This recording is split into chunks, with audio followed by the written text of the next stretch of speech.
સાંજે 7 વાગ્યા સુધી 29 જિલ્લામાં વરસાદની આગાહી છે। રાજ્યના 5 જિલ્લામાં ઓરેન્જ એલર્ટ છે। 24 જિલ્લામાં વરસાદનું યલો એલર્ટ છે। સુરત, તાપી, ડાંગ ઓરેન્જ એલર્ટ, નવસારી, વલસાડમાં ઓરેન્જ એલર્ટ છે।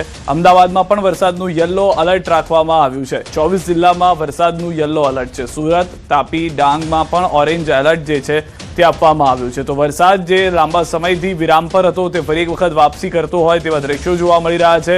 તમારા જિલ્લામાં પણ વરસાદનું કયું એલર્ટ છે તે ન્યૂઝ 18 ગુજરાતી પર આપ જોઈ શકો છો। 24 જિલ્લામાં વરસાદનું યલો એલર્ટ જે છે તે આપવામાં આવ્યું છે। આગામી 2 થી 3 કલાકમાં અલગ અલગ વિસ્તારમાં યલો અને ઓરેન્જ એલર્ટ પ્રમાણે વરસાદ જે છે તે જોવા મળી શકે છે।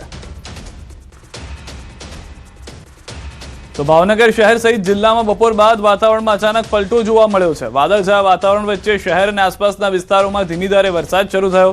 કાળિયાબીડ, ઘોઘા સર્કલ, આતાભાઈ ચોક, રૂપાણી, વાઘાવાડી રોડ, મેઇન બજાર, સુભાષનગર અને એરપોર્ટ રોડ પર વરસાદ વરસ્યો।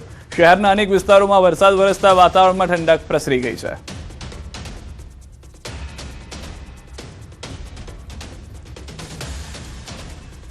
તો સુરતના વીઆઈપી રોડ પાસે મહાવીર હાઇટ્સમાં પાણી ભરાયા છે। પાર્કિંગ સહિત દુકાનોમાં પાણી ઘૂસી ગયા હતા। ભારે વરસાદ બાદ રહેવાસીઓની મુશ્કેલી વધી। વારંવાર ફરિયાદ છતાં એસએમસી તંત્રની મદદ નહીં મળ્યાનો આક્ષેપ। બિલ્ડર અને મહાનગરપાલિકા સામે રહેવાસીઓમાં રોષ।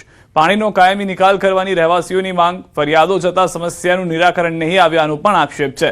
તો અલગ અલગ વિસ્તારોની અંદરના દ્રશ્યો આપ જુઓ, જાણે જળમગ્ન થઈ ગયો હોય વિસ્તાર તે પ્રમાણેના દ્રશ્યો જોવા મળી રહ્યા છે। વરસાદ તેટલો નથી આવ્યો જેટલા પાણી ભરાઈ ગયા છે તેવું સ્થાનિકોનું કહેવું છે। મહાવીર હાઇટ્સ હોય કે અન્ય કોઈ પણ બિલ્ડિંગ હોય, વીઆઈપી રોડ પાસે આ પ્રમાણેની પરિસ્થિતિ જે છે તે જોવા મળી રહી છે। હવે તો સુધરો મનપા ખાડીપુરની ઘટનાથી કોઈ શીખ ન લીધી એ સવાલો સ્થાનિકો પૂછી રહ્યા છે। ન્યૂઝ 18 ગુજરાતી તેઓની વહારે આવીને સવાલ કરી રહ્યું છે। લોકો ફરિયાદ કરતા રહ્યા છતાં કેમ નજરઅંદાજ કરવામાં આવ્યા? કેમ કોઈએ ધ્યાન ન આપ્યું કે ફરી એક વખત આવી પરિસ્થિતિનું નિર્માણ થયું? શું વરસાદમાં લોકો હેરાન જ થશે? લોકોએ માનીને જ ચાલવાનું છે કે વરસાદ આવે એટલે આપણા વિસ્તારની અંદર પાણી ભરાશે તે નક્કી છે? આ તમામ સવાલો જે છે તે હાલમાં ઊભા થઈ રહ્યા છે।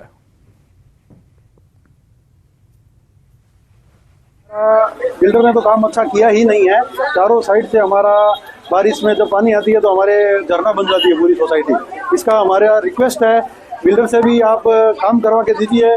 और ये एसएमसी ने क्या किया मेरे को नहीं, चारों साइड से ऊपर करके हमारे इधर खड्डा कर दिया है। इतना गंदा पानी हर बार का ये हमारा हो गया है। अभी हमने 10 दिन पहले 15,000 लगा करके सफाई करवाई और वापस आज पानी घुस गया है। तो इसका कुछ न कुछ रास्ता निकलना चाहिए। मेरा एसएमसी से भी अनुरोध है। 1 घंटे की बारिश होता है और हम पानी से हो जाते हैं। हमारा बेसमेंट डबल बेसमेंट है, सारा पानी से भर जाता है। अच्छी अच्छी गाड़ियां वगैरह सब डूब जाती है। सीवर लाइन है वो उससे मिक्स हो जाती है, सारी टंकियां गंदी हो जाती है। हमें ऊपर 13 फ्लोर ऊपर नीचे चढ़ना पड़ता है। लिफ्ट वगैरह सब बंद हो जाती है। हमारी मांग है बिल्डर से भी वो भी हमारे साथ मिलकर कोऑपरेट करे, पानी वानी की सुविधा करे। हमारी छत वगैरह जो भी नीचे पानी भरता है उसका कुछ करे। સુરત શહેર અને જિલ્લામાં તાજેતરમાં આવેલા વિનાશક પૂરની સ્થિતિ બાદ રાહત અને પુનર્વસન કામગીરીની સમીક્ષા કરવા નાયબ મુખ્યમંત્રી હર્ષ સંઘવીની અધ્યક્ષતામાં ઉચ્ચ સ્તરીય બેઠક યોજાઈ। બેઠકમાં અસરગ્રસ્તોને આપવામાં આવેલી સહાય, વીમા, ક્લેમ, વેરા માફી અને સરકારના નવા રાહત પેકેજ અંગે વિસ્તૃત ચર્ચા કરવામાં આવી। હર્ષ સંઘવીએ જણાવ્યું કે અત્યાર સુધીમાં 61,360થી વધુ લાભાર્થીઓને કેશડોલ અને 29,642 પરિવારોને ઘરવખરી સહાય સહિત આશરે ₹20 કરોડની સહાય ચૂકવવામાં આવી છે। પૂરથી થયેલા નુકસાન માટે 85% ક્લેમની પ્રક્રિયા શરૂ થઈ ગઈ છે। ઉપરાંત 3.54 લાખથી વધુ રહેણાંક અને બિન રહેણાંક મિલકતોને ₹147 કરોડની વેરા માફીનો લાભ આપવામાં આવ્યો છે।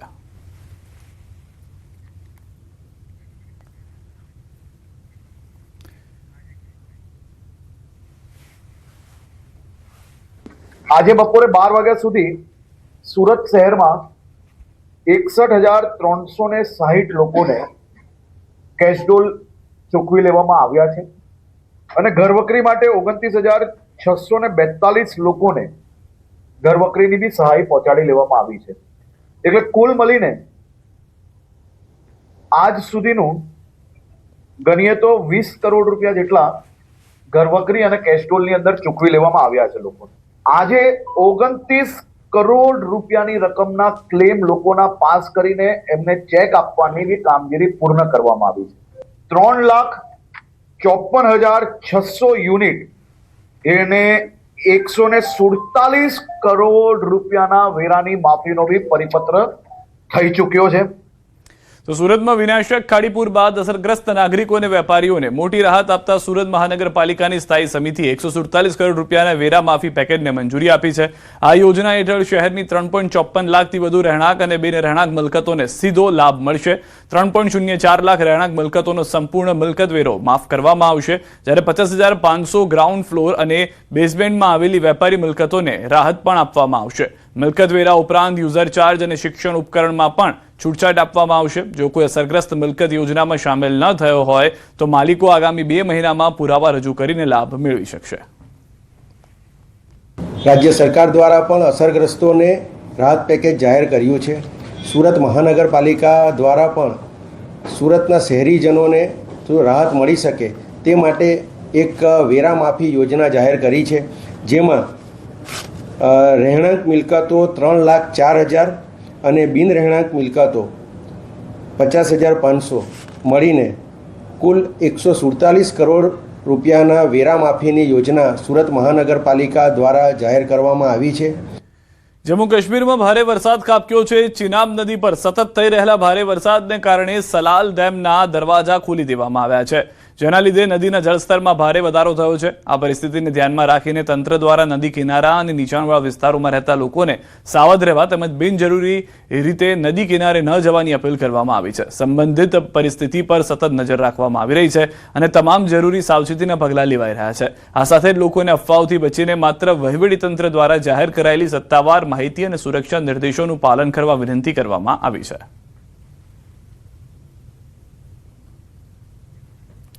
તો જમ્મુ કાશ્મીરમાં પૂંછના સુરનકોટમાં આભ ફાટ્યું છે. પૂંછમાં વાદળ ફાટતા 10 લોકોના મોત થયા છે. રાહત અને બચાવ કામગીરી તેજ થઈ ગઈ છે. 20 થાંભલા ઉખડી ગયા છે. નેટવર્ક ખોરવાઈ ગયું છે. જમ્મુ કાશ્મીરના પૂંછમાં ભારે વરસાદથી તબાહી. પુલત્સ્ય નદીમાં પૂરમાં દુકાનો તણાઈ. ઘર ધરાશાયી થતા યુવકનું મોત થયું. ભૂસ્ખલનથી અનેક રસ્તાઓ બંધ. બચાવ કામગીરી માટે તંત્ર એલર્ટ. તો રાજૌરી જિલ્લામાં પણ સતત વરસાદ જમ્મુ કાશ્મીરમાં જોવા મળી રહ્યો છે. ભારે વરસાદને કારણે પૂર જેવી ગંભીર સ્થિતિ અહીંયા પણ જોવા મળી રહી છે. નૌશેરામાં મનાવર નદીનું જળસ્તર ઝડપથી વધ્યું છે. નીચાણવાળા વિસ્તારો બેટમાં ફેરવાઈ ગયા છે. વધતા જળસ્તરને કારણે લોકોમાં ભયનો માહોલ છે. પ્રશાસન એલર્ટ મોડ પર છે. રાહત કામગીરી શરૂ કરી દેવામાં આવી છે. નાગરિકોને સાવચેતી રાખવા પણ અપીલ કરવામાં આવી છે. તો જમ્મુ કાશ્મીરના કિશતવાડમાં પણ અતિભારે વરસાદ. ભારે વરસાદના પગલે નદીઓ ગાંડીતૂર બની છે. સમગ્ર જનજીવન અસ્તવ્યસ્ત થઈ ગયું છે. આ તરફ પૂંછમાં ભારે વરસાદથી જળબંબાકાર. રસ્તા બજારોમાં વરસાદી પાણી ભરાઈ ગયા છે. ઘરો અને દુકાનોમાં ઘૂસ્યા છે પાણી. સામાન્ય જનજીવન ખોરવાઈ ગયું છે. સ્થાનિકોને ભારે હાલાકીનો સામનો કરવો પડી રહ્યો છે. તો રાજૌરીમાં વરસાદે તબાહી મચાવી છે. નીચાણવાળા વિસ્તારોમાં ભરાયા છે પાણી. મુશળધાર વરસાદથી વ્યાપક નુકસાન થયું છે. લોકોના ઘરોમાં પૂરના પાણી ઘૂસી ગયા છે. નદી નાળા છલકાતા અનેક વાહનો તણાયા છે. વહીવટીતંત્રએ એલર્ટ જાહેર કર્યું છે. ભારે વરસાદ બાદ પૂર જેવી સ્થિતિના દ્રશ્યો આપ જુઓ. પૂરના પ્રવાહમાં યુવકે જીવ જોખમમાં મૂક્યો. ચિનાબ નદીમાં જીવને જોખમમાં નાખી લાકડા કાઢતો દેખાયો યુવકનો વિડીયો. હાલમાં સોશિયલ મીડિયામાં વાયરલ છે વિડીયો. ચિનાબના તેજ પ્રવાહથી અકસ્માતનો ખતરો છે. નદીમાં ઉતરતા લોકોને સાવચેતીની અપીલ કરવામાં આવી રહી છે. તો દ્રશ્યોમાં પણ આપ જોઈ રહ્યા છો જે લાકડા છે તેને બચાવવા માટે અને તે પાણીમાંથી કાઢતો આ યુવક જોવા મળી રહ્યો છે. સોશિયલ મીડિયામાં જે વિડીયો છે તે વાયરલ થઈ રહ્યો છે અને તેના કારણે જ આવા લોકો જીવને જોખમમાં ન નાખે તેવી અપીલ પણ કરવામાં આવી રહી છે. તો ઉધમપુરના રામનગરમાં ભૂસ્ખલન. કટવાલત રોડ પર મોટા પથ્થરો પડ્યા છે. રસ્તો સંપૂર્ણ બ્લોક થઈ ગયો છે. ગ્રામજનોને અવરજવરમાં હાલાકી છે. તંત્ર પાસે તાત્કાલિક મદદની માંગ પણ કરવામાં આવી છે. તો જમ્મુ કાશ્મીરના મોટાભાગના વિસ્તારોમાં ભારે વરસાદના કારણે તબાહીના દ્રશ્યો જોવા મળી રહ્યા છે. જમ્મુ કાશ્મીરમાં ભારે વરસાદની ચેતવણી અને સતત ખરાબ હવામાનને મુશ્કેલી સર્જાઈ છે. બાલટાલ અને પહેલગામ બંને માર્ગો પર ભૂસ્ખલન તેમજ પૂરનું જોખમ નોંધપાત્ર રીતે વધી જતા અમરનાથ યાત્રાને આગામી 3 દિવસ માટે સ્થગિત કરી દેવામાં આવી છે. આ તરફ નાશરી વિસ્તાર નજીક ભૂસ્ખલનને કારણે એક સીઆરપીએફનું વાહન કાટમાળમાં ફસાઈ ગયું હતું. જોકે રાહત અને બચાવ ટીમે તાત્કાલિક ઘટના સ્થળે પહોંચીને માર્ગ ખુલ્લો કરવાની કામગીરી હાથ ધરી છે. વહીવટીતંત્રે તમામ શ્રદ્ધાળુઓને હવામાન સામાન્ય ન થાય ત્યાં સુધી યાત્રા સ્થગિત રાખવા અને સત્તાવાર સૂચનાઓનું ચુસ્તપણે પાલન કરવાની અપીલ કરી છે. ઉત્તર પ્રદેશમાં ગંગા યમુના નદીનું જળસ્તર વધ્યું છે. પ્રયાગરાજમાં પૂરનો ખતરો વધ્યો છે. નદી કિનારા વિસ્તારોમાં પાણીમાં ગરકાવ થયેલા દ્રશ્યો જોવા મળી રહ્યા છે. દશાશ્વમેધ મેઘઘાટ પણ પ્રભાવિત થયો છે. ભારે વરસાદને પગલે તંત્ર એલર્ટ પર છે. લોકોને સાવચેતી રાખવા તંત્રએ અપીલ કરી છે. છત્તીસગઢના પણ અનેક જિલ્લામાં ભારે વરસાદ છે. બિલાસપુરમાં હવામાન વિભાગે રેડ એલર્ટ જાહેર કર્યું છે. શહેરના અનેક વિસ્તારોમાં પાણી ભરાયા છે. નીચાણવાળા વિસ્તારોમાં પાણી ભરાઈ ગયા છે.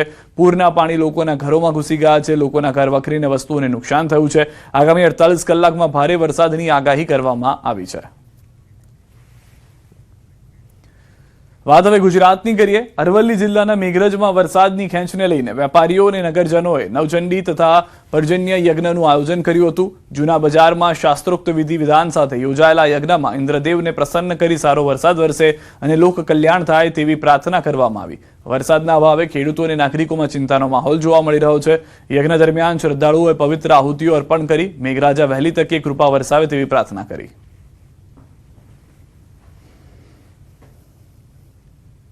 રામવતી ઇન્દ્રદેવની કૃપા પ્રસન્ન થાય એટલા માટે અને વરસાદ આ ખેંચાયો અને ધન કલ્યાણ માટે આ સમસ્ત મેઘરજ રામવતી અહીં મેઇન બજારમાં નવચંડી યજ્ઞ અને પર્જન્ય યજ્ઞનું આયોજન કરવામાં આવ્યું છે.